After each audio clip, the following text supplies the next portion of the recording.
Ilikuwa kama simulizi ya makipa wawili katika ligi ya mabingwa Ulaya. Hii tunakumbuka vizuri. David Raya alisifiwa kuwa kipa bora duniani na baadhi ya wachezaji wenzake baada ya kiwango chake bora katika ushindi wa bao 1-0 wa Arsenal dhidi ya Sporting. Lakini wakati huo huo, Manuel Neuer alionyesha kiwango cha hali ya juu akiwa na Bayern Munich dhidi ya Real Madrid na hata kuibua mjadala wa kurejea kwake katika timu ya taifa ya Ujerumani licha ya umri wa miaka 40. Hali hii imeanzisha mjadala mpya, nani ndiye kipa namba 1 duniani, hasa wakati kombe la dunia linakaribia. Twende sawa. Hebu tuanze na David Raya akiwa anaitumikia vyema kabisa Arsenal.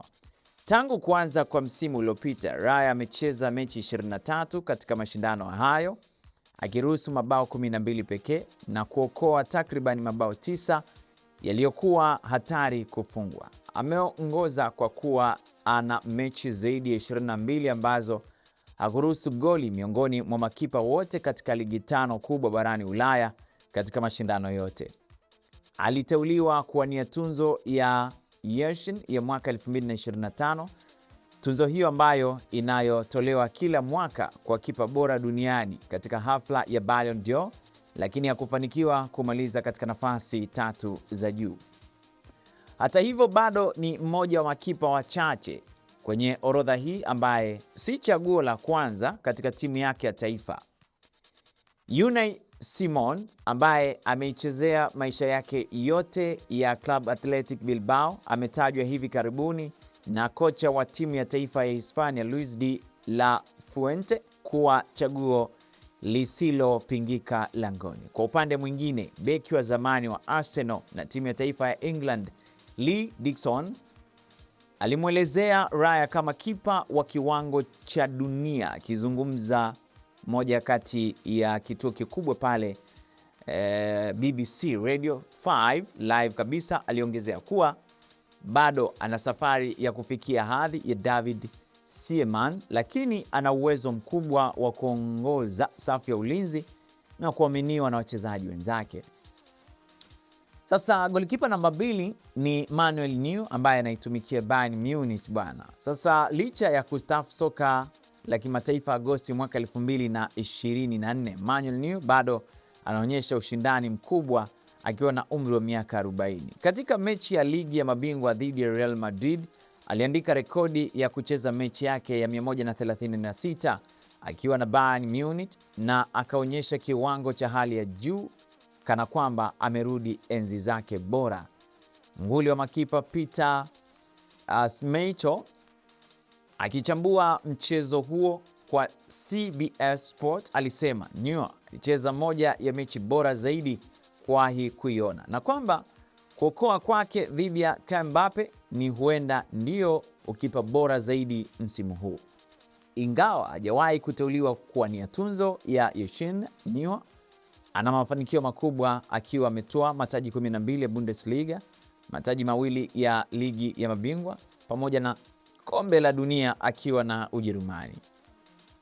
Ni Iker Casillas pekee aliwahi kucheza mechi nyingi zaidi za ligi ya mabingwa akiwa na klabu moja, michezo 149 na Real Madrid, huku Neuer akilingana na Lionel Messi kwa mechi 136 akiwa na Barcelona. Baada ya kiwango chake bora mjini Madrid, kumekuwa na wito wa arejee katika timu ya taifa ya Ujerumani ambako kwa sasa Olivier Baumann ndiye chaguo la kwanza langoni. Lakini bwana, goalkeeper mwingine ni Thibaut Courtois akiwa anaitumikia Real Madrid.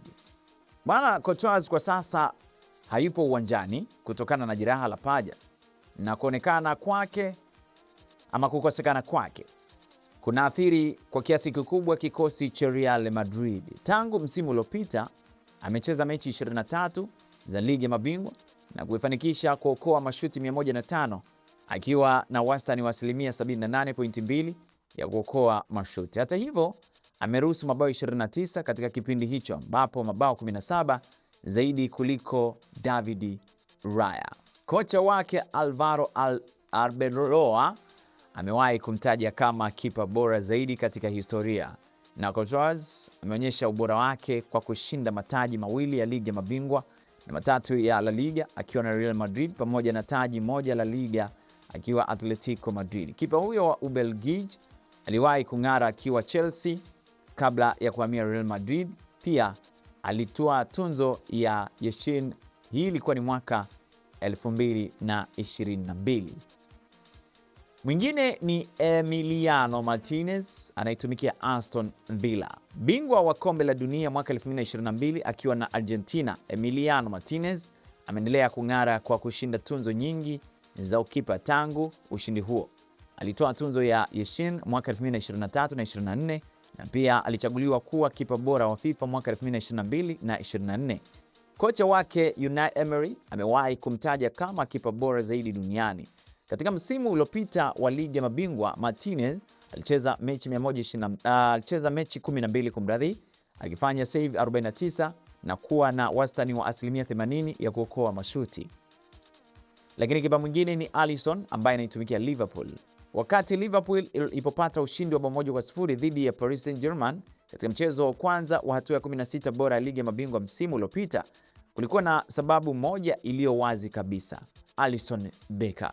Kipa huyo wa Brazil kuwa katika kiwango cha juu sana pale jijini Paris, na kocha wake Arne Slot aliambia TNT Sport baada ya mechi kuwa sidhani kama kuna kipa aliyewahi kucheza katika kiwango hiki ambacho ni cha kawaida kwa sababu yeye ndiye bora duniani. Tangu kuanza kwa msimu uliopita wa ligi ya mabingwa, Alisson ana wastani wa kuokoa mashuti wa asilimia 86.1 katika mechi 12 akiwa alizuia magoli 37. Alitoa tunzo ya kwanza kabisa ya Shin mwaka 2019 na kumaliza wa pili mwaka 2022 na 25. Pia alikuwa imara sana langoni wakati Liverpool ilipotoa ubingwa wa ligi ya mabingwa mwaka 2019.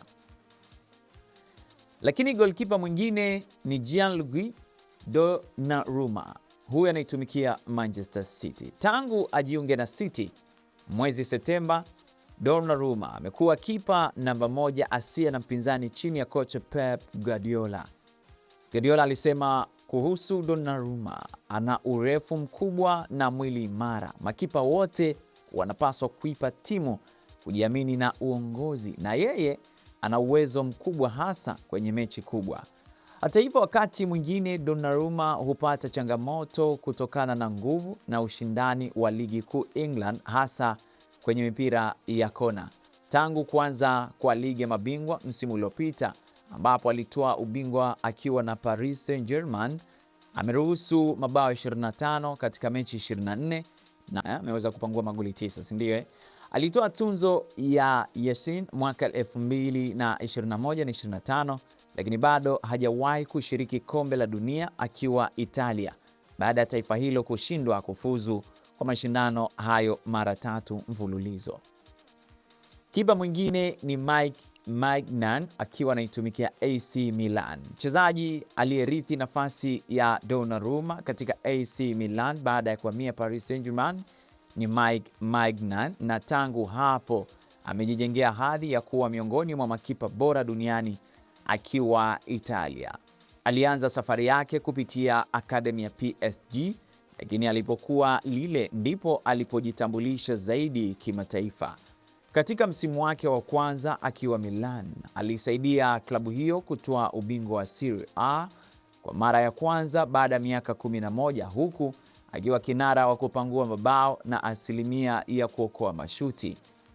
Kwa sababu ya uthabiti wake, yeye ndiye bora zaidi duniani, alisema kipa wa zamani wa Brazil Dida akizungumza na La Repubblica. Kisha ningemfuatisha Donnarumma na mwingine ninayemkubali ni Raya wa Arsenal.